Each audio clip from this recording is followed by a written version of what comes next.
નમસ્કાર, અમારી news channel news for કાઠિયાવાડને લાઈક કરો, શેર કરો અને સબસ્ક્રાઇબ કરો. News for Kathiawad. નમસ્કાર.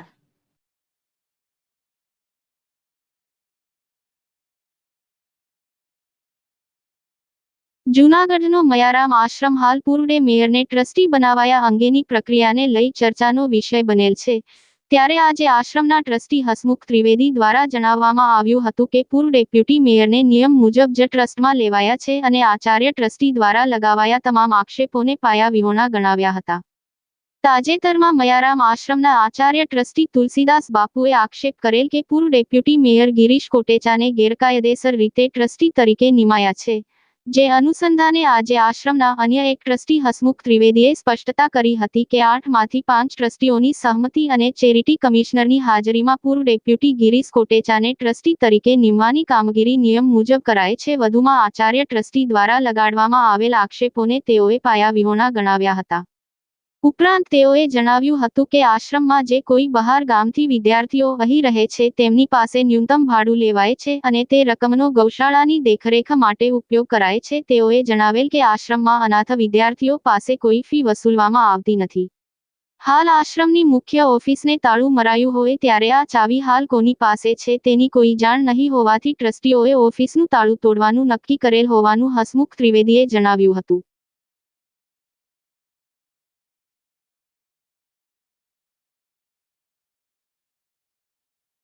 जी मारू नाम हसमुख त्रिवेदी ट्रस्टी से मयाराम आश्रम अपना प्रेस क्रम रूबरू हूँ स्पष्ट करता जणावुं छुं कि तारीख 3/8 रविवार रोज सांजे 8 થી 9:30 वच्चे अमारा ट्रस्टी रामनाथ बापू द्वारा जे पायाविहोणा आक्षेप करवामां आव्यो छे तद्दन जूठा छे.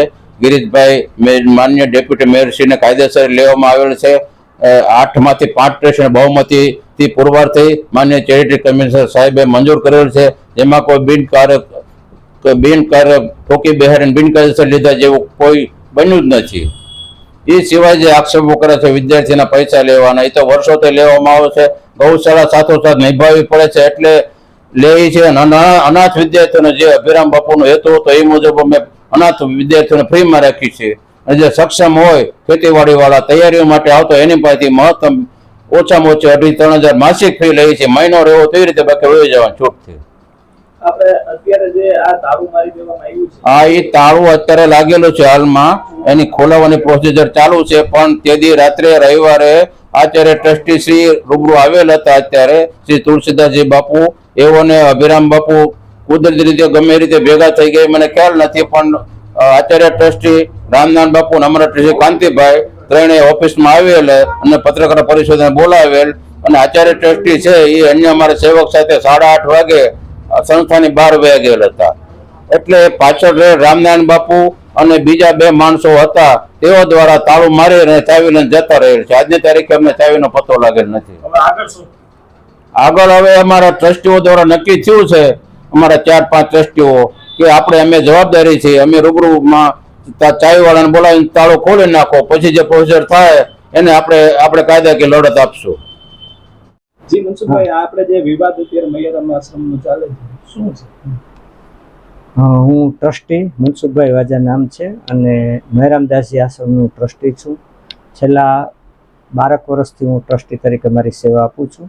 આ સંસ્થાની અંદર ઘણું બધું ઈશ્વરે અમારા હાથે આ કામ કરાવ્યું છે. એમાં ખાસ કરીને જે મયારામ આશ્રમ હતો 100 વર્ષ જૂનો છે, જે ખંડેર હાલતમાં હતો, એમાં ગિરીશભાઈની ઘરે મિટિંગ કરી અને એક જ દાતાએ 60 લાખ જેવું દાન આપી.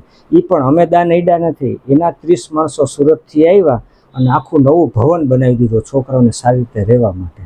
એટલે ત્યારબાદ અમને બધા ટ્રસ્ટીઓ નક્કી કર્યું કે આપણે ગિરીશભાઈને લઈએ, કારણ કે આવારા તત્વો ઘણા બધા અહીંયા આવતા હોય છે, એ બંધ થઈ જાય.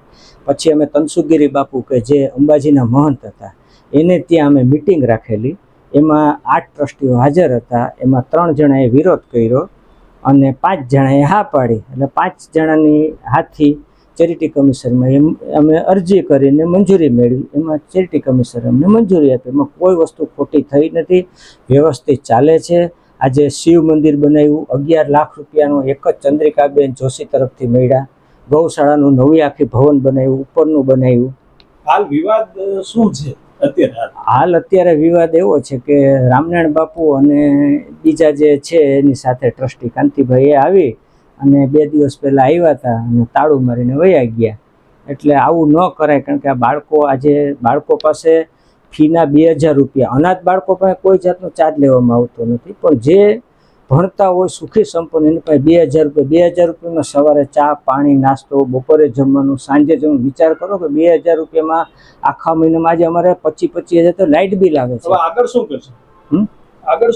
આગળ હવે આપણે ટ્રસ્ટીઓ અમે જે છે એ બધા નક્કી કરી અને હવે આગળ આ શું કરવું, તાળું ખોલવાનું એમાં ખોલશું, ટ્રસ્ટીઓ નક્કી કરે.